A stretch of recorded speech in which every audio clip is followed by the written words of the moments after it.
Hello class 11th students. आज हम लोग थर्ड चैप्टर डिस्कवरिंग टट द सागा कंटिन्यूज़ ये चैप्टर हम पढ़ेंगे। और इसको लिखने वाले जो राइटर हैं उनका नाम है A.R. विलियम्स। A.R. विलियम्स। ये एक ऐसी भूली बिसरी कहानी है। सागा आप समझते हैं ना कि पुरानी कथाएं, जो कहानी जो होती है, जो जिसको हम भूल जाते हैं, बहुत पहले की कहानी। तो उस पुरानी कहानी को दोबारा से लाया जा रहा है आगे। डिस्कवरिंग टट। टट वो जो तूतनखामन जो फ़ारो थे इजिप्ट के, उनको दोबारा से ढूंढा गया, डिस्कवर किया गया है। उसके बारे में क्या क्या बातें राइटर ने हमें बताई हैं वो देखिए। ये तूतनखामन की इमेज है, फोटो बनी हुई, स्केच। ठीक है, चलिए देखते क्या इनके बारे में कहा गया है। He was just a teenager when he died. इनकी उम्र बहुत कम थी, टीनेजर ही थे। टीनेजर आप समझते हो ना, जो जिनकी उम्र 19 वर्ष ये उससे कम होती है उनको टीनेजर कहते हैं। 19 ईयर्स या उससे कम होती है उनको टीनेजर कहा जाता है। तो ये उस समय जब इनकी मौत हुई थी तो ये एक टीनेजर थे। The last air of powerful family that had ruled Egypt. और ये आखिरी उत्तराधिकारी थे। एयर कहते हैं उत्तराधिकारी को। तो ये आखिरी उत्तराधिकारी थे। एक बहुत ही पावरफुल फैमिली थी जो जिसने इजिप्ट पर शासन किया था। वो उसके ये उस पावरफुल फैमिली के आखिरी उत्तराधिकारी, आप आखिरी राजा कह सकते हैं, थी। And its empire for century. एक ऐसा पावरफुल परिवार जिसका जिसका साम्राज्य जो है कई शताब्दियों से चल रहा था। कहने का मतलब ये कि कई शताब्दियों से चलने का अर्थ ये होता है कि इनके जो फोर फादर्स थे उन्होंने भी काफ़ी लंबे समय तक इजिप्ट पर शासन किया था। He was laid in rest laden with gold and eventually forgot. उसके बाद क्या है, इन्हें इनकी जब मृत्यु हो गई तो आपको पता ही है कब्र में दफना दिया जाता है। तो दफना दिया गया था बहुत सारे सोने चांदी के साथ। और उसके बाद भूल गए, मृत्यु हो गई, दफना दिया। जो भी जो राजा का जिस तरह सम्मान में जो जो चीज़ें कब्र में रखी जाती है वो सब रख के दफना दिया गया, सब भूल गए उनको, है ना। उसके बाद since the discovery of his tomb in 1922, लोग तब तक उसको भूले रहे जब तक 1922 में इनकी जो कब्र है उसको ढूंढा नहीं गया। 1922 में इनकी कब्र को ढूंढ लिया गया। The modern world has speculated about what happen to him. और तब लोगों ने ये इमेजिन करना शुरू किया, जैसे कल्पना करना शुरू किया कि आखिरकार क्या हुआ होगा उनको, है ना, क्यों उनकी इतनी कम उम्र में डेथ हो गई, जबकि वो राजसी खानदान के थे। With murder being the most extreme possibility. Murder भी एक एक्सट्रीम पॉसिबिलिटी माना गया था कि शायद मर्डर हो गया हो। Now leaving his tomb for the first time in almost 80 years. उसके बाद अब जबकि 1922 में एक आर्कियोलॉजिस्ट ने ढूंढा था, उसके बाद अब 80 साल हो गए, अब दोबारा से उसको ढूंढा उनके बारे में जानने की कोशिश की जा रही है। Now living his tomb for the first time in almost 80 years. 1922 से लगभग 80 साल हो गए हैं और अब है सो ये पहली बार अपना कब्र छोड़ने वाले हैं। क्यों, वो देखिए। Tut has undergone a CT scan that offers new clues about his life and death। क्यों कब्र छोड़ने वाले, क्योंकि कब्र के अंदर तो CT स्कैन मशीन नहीं जाएगी ना। अब CT स्कैन मशीन तो जानते ही हो, उसमें किसी के शरीर को लिटाकर और उसके बाद पूरे शरीर की स्टडी की जाती है, फ़ोटो खींची जाती है सीटी स्कैन में। तो क्या होता है कि अब वो चूँकि कब्र के अंदर है तो स्वाभाविक है उनको वहाँ से बाहर निकालना पड़ेगा, और निकाल कर तब उनका सीटी स्कैन किया जाएगा। तब उनके लाइफ और डेथ के बारे में हमें कुछ जानकारी हो पाएगी। And provide precise data for an accurate forensic reconstruction of the boyish pharaoh। और क्या है फोरेंसिक, आप समझते ही है ना कि पूरी बॉडी के अंदर की जो स्टडी होती है वो की जाती है। तो थोड़ा बहुत डाटा अब उनके बारे में, इस लड़के समान जो फ़ैरो थे उसके बारे में थोड़ी बहुत जानकारी हमें हासिल हो पाएगी जब फोरेंसिक स्टडी इनकी की जाएगी। An angry wind stirred up ghostly dust devil as King Tut was taken from his resting place in the ancient Egyptian cemetery known as the valley of Kings. और उस समय जब इनके शरीर को निकाला जा रहा था कब्र से, रेस्टिंग प्लेस कहते हैं वही कब्र जो होती है, वहाँ से जब इनको निकाला जा रहा था तो एक बहुत ही तेज हवा, जिसको गुस्साई हुई हवा यहाँ पर कहा गया है, चारों तरफ उसने धूल उड़ा दिया था। जब हवा ने, जब किंग टट की बॉडी को रेस्टिंग प्लेस से बाहर निकाला गया था। ये वो जगह है जहाँ पर राजाओं को दफनाया जाता था पुराने ज़माने में, इजिप्शियन किंग्स जो होते थे उनको। इसको वैली ऑफ द किंग्स, वो जगह जहाँ पर सभी राजाओं को दफनाया जाता था, उस घाटी को राजाओं की घाटी कहा जाता था। और dark bellied cloud had scudded across the desert sky all day.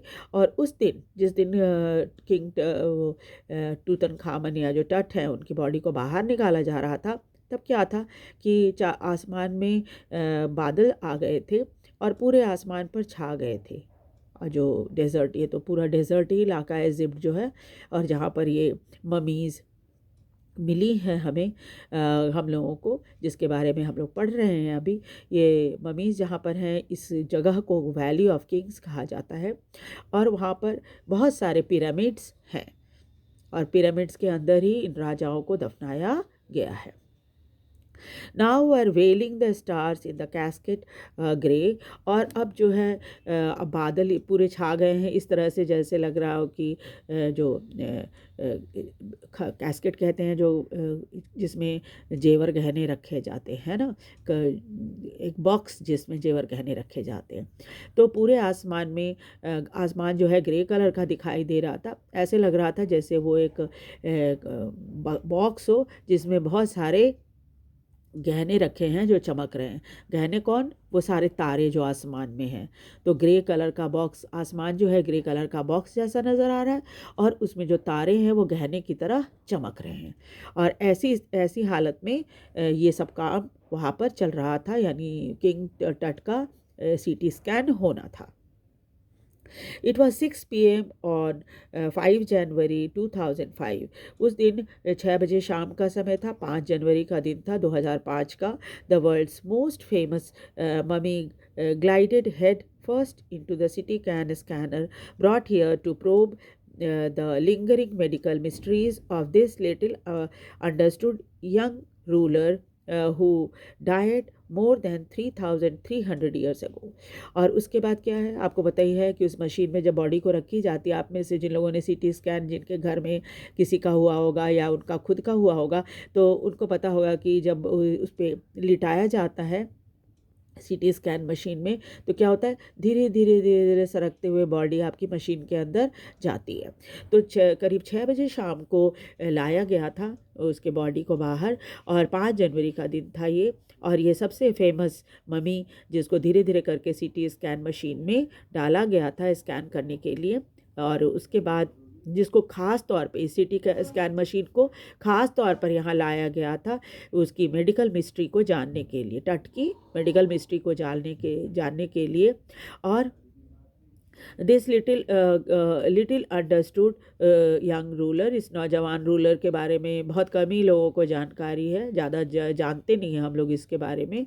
वो died more than 3,300 years ago, और जिनकी मृत्यु करीब 3,300 साल पहले हो गई थी। इस नौजवान राजा के बारे में जानने की कोशिश की जा रही थी सीटी स्कैन करके, कि आखिरकार क्या कारण हो सकता है जिसकी वजह से उनकी मृत्यु इतनी कम उम्र में हो गई थी। All afternoon, the usual line of tourists from around the world had descended into the cramped rock-cut tomb some 26 feet underground to pay their respect. उस दिन भी, ये तो बहुत टूरिस्ट प्लेस है जहाँ पर ये बहुत सारे पिरामिड्स हैं, वहाँ पर तो वो टूरिस्ट प्लेस है, लोग आते रहते हैं। तो और ख़ास तौर पे ये पता चला कि टट की कब्र को खोला गया है, तो बहुत सारे लोग आ गए थे टूरिस्ट वहाँ पर। और एक पतली सी जगह से, एकदम क्रैम्प्ड, बहुत छोटी सी, आपको पता ही है कब्र होती तो बहुत खुली जगह तो होती नहीं है, पतला सा रास्ता था। तो पतले से रास्ते से जो पत्थरों को काट कर बनाया गया था 26 फीट नीचे, और सब वहाँ अंदर जा रहे थे अपना सम्मान व्यक्त करने के लिए। They gazed at the murals on the striking walls of the burial chamber and peered at Tut's gilded face। और उसके बाद वो घूर घूर कर, या आप कह सकते हैं ताज्जुब से, दीवारों को देख रहे थे जिसमें खूबसूरत पेंटिंग की गई थी। और उसका बरियल चैम्बर जब बनाया गया होगा तो उसमें पेंटिंग बहुत अच्छी दीवारों पे की गई थी। और फिर वो सब के सब टट के फेस को देख रहे थे जो गाइल्डेड था, यानी कि जिसके ऊपर सोने का चद्दर चढ़ाया हुआ था। The most striking feature of his mummy shaped outer coffin lid, और outer coffin lid जो थी ये भी बिल्कुल बॉडी की शेप का बनाया गया था, है ना, गोल्ड का था और बॉडी की शेप का बना हुआ था वो कॉफिन। लिड भी उसका वैसे ही बना हुआ था, स्वाभाविक है। And perhaps some visitors read from guide books in whisper. कुछ लोग तो बुदबुदा के जो गाइड बुक्स होती थी उसको पढ़ रहे थे और आपस में बातें कर रहे थे। अदर स्टूड साइलेंटली, कुछ लोग बड़े शांत होके खड़े थे। Perhaps pondering Tut's untimely death in his late teens, और शायद वो इस बारे में सोच रहे होंगे कि कैसे टट की इतनी कम उम्र में मृत्यु हो गई। or wondering with a shiver if the Pharaoh's curse, death, or misfortune falling upon those who disturbed him was really true।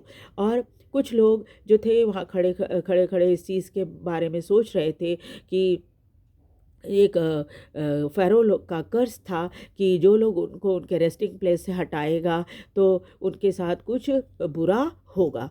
तो कुछ लोग इस बारे में भी सोच रहे थे, शायद डर के मारे काँप भी रहे थे कि क्या सचमुच ऐसा हो जाएगा कि कोई मिसफॉर्चून जो है वो होगी अगर कब्र से इनको बाहर निकाला जाएगा। और उस दिन तो निकाला जा रहा था तो लोग डर रहे थे बहुत। The mummy is very bad condition because of what Carter did in 1920s, or said Zahi Hawass, Secretary General of Egypt's long Supreme Council of Antiquities, as he leaned over the body for his long first look। और mummy के जो है बहुत bad condition में है, क्योंकि quarter ने जो कुछ भी 1920 में किया था इसकी वजह से। ये बोल रहे हैं ज़ाही हवास, जो कि सेक्रेटरी जनरल हैं इजिप्ट के सुप्रीम काउंसिल ऑफ एंटिक्विटीज़ के। और वो जो कि बड़े गौर से झुककर बॉडी के ऊपर, टट की बॉडी के ऊपर झुककर उसको देख रहे थे। पहली बार उनको मौका मिला था इस तरह से देखने का। Carter, Howard Carter, that is, was a British archaeologist who in 1922 discovered Tut's tomb after years of futile searching। ये जो व्यक्ति है इसका नाम है कार्टर, हॉवर्ड कार्टर नाम है इनका, जो कि एक ब्रिटिश आर्कियोलॉजिस्ट थे। और 1922 में उन्होंने टट के टुम्ब को ढूंढ लिया था। और वैसे तो कई सालों तक इधर उधर खोजते रहे, बहुत कुछ इसके बारे में जानने की कोशिश करते रहे, लेकिन नहीं मिला था। लेकिन 1922 में सफलता मिल गई इनको। It contains, though hastily ransacked in antiquity, were surprisingly complete। और उसके बाद उन्होंने क्या किया, बहुत ही हड़बड़ी में जैसे तैसे करके इस पुरानी जितनी जो एंशियंट इससे जुड़ी हुई जो भी चीज़ें थी उसको उन्होंने जैसे तैसे करके सर्च किया। इट कंटेंट्स दो हेस्टली रैंसैक्ड, जैसे तैसे करके सर्च किया था और पूरा कर लिया उन्होंने उस अपने सर्च को। They remain the richest royal collection ever found and have become part of the pharaoh's legend. और जब उसे ढूंढा गया था तो पाया गया कि सबसे ज़्यादा जो एक कहें कि महंगा या सबसे ज़्यादा सोने चांदी से भरा हुआ कोई अगर कब्र था तो ये इनका था। और ये फ़ैरो के लीजेंड से जुड़ा हुआ है। क्योंकि सभी फ़ैरो के साथ ऐसे ही किया जाता था। स्टनिंग आर्टिफैक्ट्स इन गोल्ड, तरह तरह की खूबसूरत चीज़ें बनी हुई थी सोने की, जिसको सजाया जाता है वैसी चीज़ें। Their eternal brilliance meant to guarantee resurrection, और जितनी खूबसूरती से उसको बनाया गया था, ऐसा लगता था कि जैसे पुराने ज़माने में भी ये विचार हुआ करता था कि पुनर्जीवित हो जाते हैं लोग। तो ये सोचकर कि जब वो दोबारा जीवित होंगे तो इन सब चीज़ों को इस्तेमाल करेंगे, इसीलिए उस नज़रिए से चीज़ों को बनाकर कब्र में रखा गया था। Cause a sensation at the time of discovery, इसलिए जब ये सब चीज़ें मिली तो एकदम चारों तरफ सेंसेशन हो गया था, बहुत सेंसेशनल, बहुत रोमांचक समाचार था ये। और but Tut was also buried with everyday things he had want in the afterlife. टट को भी क्या किया गया था, उन्हीं सब चीज़ों के साथ रखा गया था जिसे उसे पुनर्जन्म के बाद, यानी मरने के बाद, जो हम लोग मानते हैं कि पुनर्जन्म होता है, तो आफ्टर लाइफ, मरने के बाद वाली जो लाइफ होगी उसमें उसको ज़रूरत पड़ने वाली थी, वो सभी चीज़ों को उसके कब्र में रखा गया था। जैसे बोर्ड गेम्स, बोर्ड पर खेलने जा, जैसे उस समय चौसर खेला जाता था, बोर्ड गेम कहा जाता है, लूडो की तरह होता था। और ब्रोंज रेज़र, रेज़र दाढ़ी बनाने वाला जो रेज़र होता है वो रखा गया था। लिनन अंडरगारमेंट्स, कपड़े जो थे अंडरगारमेंट्स होते हैं, वो सब के सब रखे गए थे। केसेस ऑफ फूड, बड़े बड़े बर्तन थे जिसमें खाना, अनाज रखा गया था, और वाइन भी रखा गया था। After months of carefully recording the pharaoh's funerary treasure, Carter began investigating his three nested coffin. और क्या हुआ, कई महीने उसको लग गए कार्टर को इन सब फ़ैरो की जो पूरा फ्यूनरी ट्रेज़र, यानी कि जो उसके मृत्यु के समय में जो खजाना उसके साथ रखा गया था, उसकी लिस्ट बनाने में। एंड उसके बाद उसने इन्वेस्टिगेट करना शुरू किया उसके कॉफिन को, उसकी जो ताबूत होती है उसको। ताबूत क्या था, 3 लेयर का ताबूत था वो। एंड ओपनिंग द फर्स्ट, पहला उसने खोला, he found shroud adorned with garland of willow and olive,